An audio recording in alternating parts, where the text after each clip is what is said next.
David, you were one of the people who established Rosebud. Just tell us what the landscape was like at the time. Why was there a need? Well, there was a huge need. The economy was in a mess in Lancashire. Manufacturing was in decline, and a lot of the staple industries had served their time. And there was very little available at all to help out.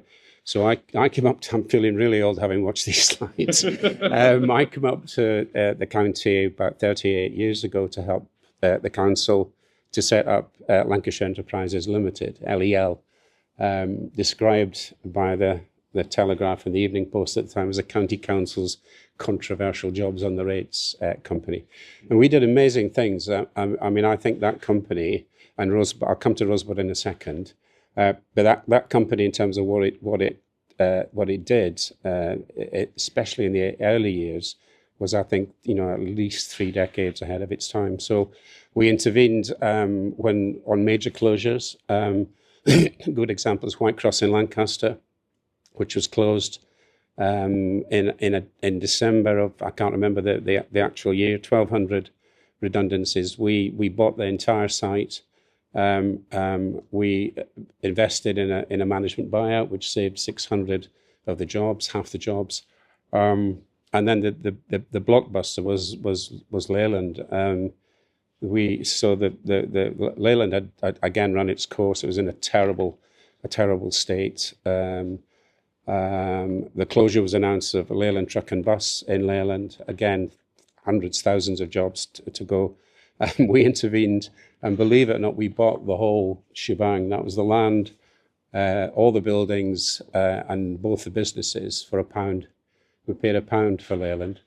I remember going to London to sign the cheque for the £1. And the Secretary of State at the time was a guy called Paul Channon, and actually from the Preston area. And he said, "David, are you absolutely sure you want to do this?" But we did it. We stuck with it. We created 2 management buyouts, one for truck, one for bus. DAF invested in the truck, Volvo in the bus, and then eventually PACCAR came in and took the whole thing over. I was speaking to the MD of PACCAR, American guy, who was totally unaware of this background a few weeks ago, and he said that Leyland now, at the Leyland Truck, controlled by PACCAR, is now the most modern truck manufacturing plant in the world. And that came from the investment of £1. So even Rosebud could have managed that one. So I'll move on to Rosebud very, very quickly, because there was a massive gap in the market. The predominant provider of equity capital at the time was a company called 3i's, based in Liverpool. Minimum investment from 3i's was £1 million. So that was going to make, I don't think anybody in the room really could merit that scale of investment as a minimum. So again, LEL created a loan and equity division. We backed a number of businesses, but even then we noticed another gap in the market, because the micro businesses couldn't get any support at all. So when Rosebud was first created, it was investments up to 100,000. It's increased now, but it was up to 100. In 5 years, we made about, I think, maybe 80, 90 investments, something round about that. And we didn't have a single bad debt in 5 years with micro investments. We invested, you probably don't believe me, but we invested in a Buddhist window cleaners cooperative from Accrington. We put £10,000 in to that group, and they dead on time paid every single penny back. So we were addressing parts of the market that nobody else could get near, and nothing to a certain degree has changed, because there's still the one thing I learned way back then was the less money you need for a project, the more difficult it is to get your hands on it. If you need 20 grand, it's nigh impossible. If you need 200, you're in the game. You need a couple of million, you're taken seriously. And yet, most of the businesses locally that have done really, really well have come from very modest beginnings. So I welcome the relaunch of Rosebud. I mean, it's never gone away, but I welcome that. And I think it'll go on to fulfill great expectations. Lovely. Thanks. And Amin, fast forward 38 years. Tell us how things are today and tell us a bit about what you do as well. Sure, thanks, Mike. And a couple of things before I answer that question. I met Dave for the first time about a few weeks ago, and I never knew that how much he was involved. Here, Tuts in the audience, behave yourself. What I will say is, 1986. I was 8 years old. So you're either thinking, I don't look it, or I've had a really hard paper round. Either way, there isn't going to be a Slido for you to vote on that. But my only recollection of 1986 was, and I found it really unusual, this. People were talking about this kind of little guy called Maradona who was basically hitting a ball into a net with his hand. And I didn't see what the big deal was. Obviously, when I came to understand it, I realised what it was. But other than that, that's my only recollection from 1986. And I only watched Back to the Future for the first time last year at Christmas.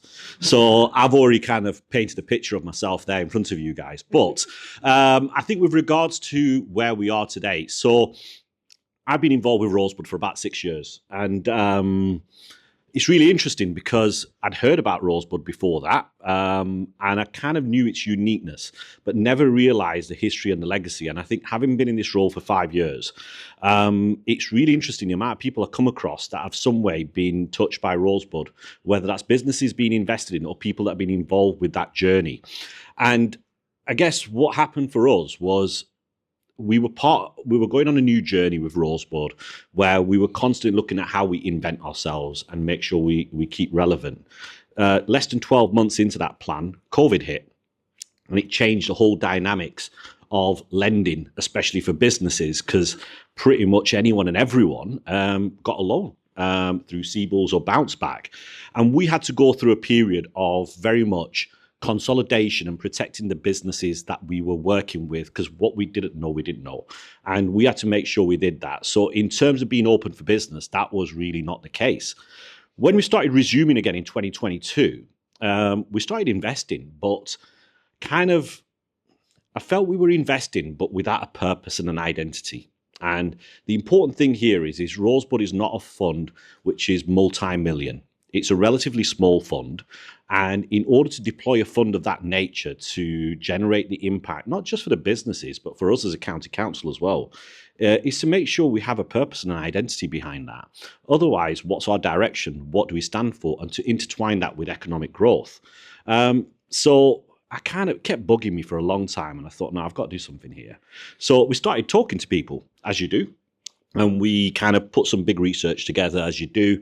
You know, you get someone comes along, gives you a 50-page document. You think, I haven't got the kind of will in the world to even read that, but let's see what the kind of key headline messages are. And what was really abundantly clear is we needed to address market failure. We needed to address gaps in the market, and we needed to have an identity. So I guess when going back to the question, and I know I've diverted, but people that know me, I do that quite a lot. So the reality about this is that we wanted to make sure we went back to our roots and we went back to an identity. And what David said there is really, really kind of important. Funny thing is, nearly 40 years ago, we were investing up to 100K into businesses at that micro stage. Given Lancashire's economy is nearly 90% micro to small, that's where we on Rosebud are focusing on going forward. And the fund now actually has come full circle.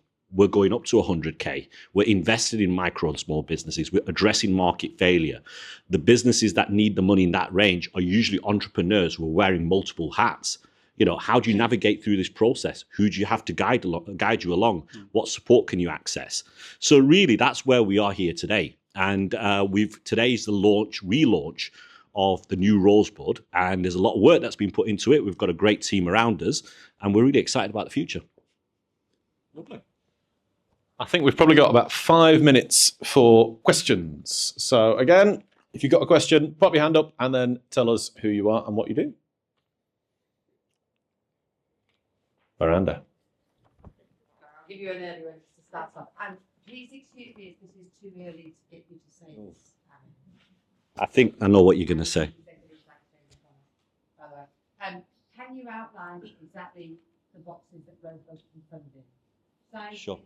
Debt, give us a So it's all debt funded. Rosebud provides loans, 25 to 100K. Sector is relevant, but obviously we're looking for ambition and growth. We are not going to just throw money. We are going to make sure that we are responsibly lending. There's no specific remit to size. It has to be a limited company. Geography-wise, it's the administrative areas of Lancashire County Council, which is everywhere, unless you're from Blackpool and Blackburn Darwen, but we do have solutions in those areas. So yeah, other than that, it's pretty open. If we have people who want equity and other forms of funding, the great thing is we've got people in the room here today. We've got colleagues from River Capital, FW, Capital and Prochora, who are part of the Northern Powerhouse Investment Fund 2, which is a very exciting fund with a significant amount of money to deploy in Lancashire. And the idea is Rosebud works with funds like those to make sure we get the money out to the businesses that need it the most.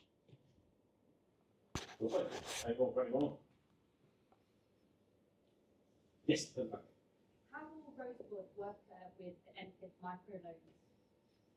How will the work Sure, that's a really great point. So people ask me that often, and I sit on the advisory board of Northern Powerhouse Investment Fund 2, and having looked into the numbers, in Lancashire, the micro fund on NPIF has got to do about 24 investments a year. When we look at the numbers, that Lancashire's number of businesses, nearly 55,000. If you say 90% of that is micro small, there are so many businesses that you still won't kind of scratch the surface to that extent. So the idea is that funds with similar kind of banding and ranges, we work together, we share knowledge with each other, we ensure that we're singing off the same hymn sheet, and we collaborate with each other. And that's one of the themes of today and how we do that. So the whole reason this Rosebud has evolved is because we want to do more co-investment, which is where we're going in with other funds to deploy money into businesses with advantages for both the businesses and the investors there. So there is so much opportunity. It's not about competition. It is very much about collaboration. Well done. Anyone for any more? Just tell us if people want more information about Rosebud, Amin, where should they go? So there'll be people like myself. There's people like Martin, who is our new Rosebud fund manager, who you hear from. There's a whole range of people here from Bruce, Access to Finance. Literally any one of us, you can grab QR codes on the banners there, where you can scan in and go onto our website. The one thing I do want to say, and I guess this is really important as I kind of finish up on this section, there's people in the audience today who have been part of our journey. And that's really important when we talk about public and private sector. So I'm going to try and remember everyone's names, but I think it's really important because it's how we work together on this. Stuart Thompson, Carol Garrett, Stephen Gregson were the counsel for us 2 years ago as we were reshaping this and establishing a purpose, vision, mission, and set of values. So thank you for all your hard work. Carol, you say it as it is, and I've always appreciated that.